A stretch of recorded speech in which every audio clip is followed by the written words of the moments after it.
Wala siyang power over these people?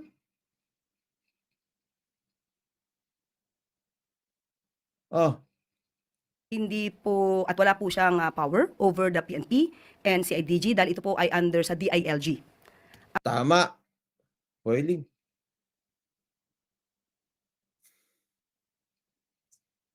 Yung CIDG at PNP, voluntarily, hindi without power, because they also want to actually help in the investigations. Tandaan nyo, walang tao si Mayor Magalong.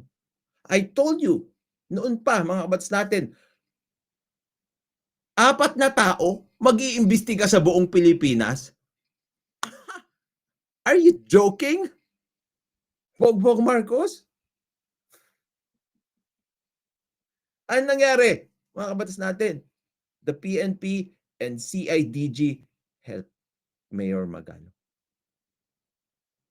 Information came pouring in.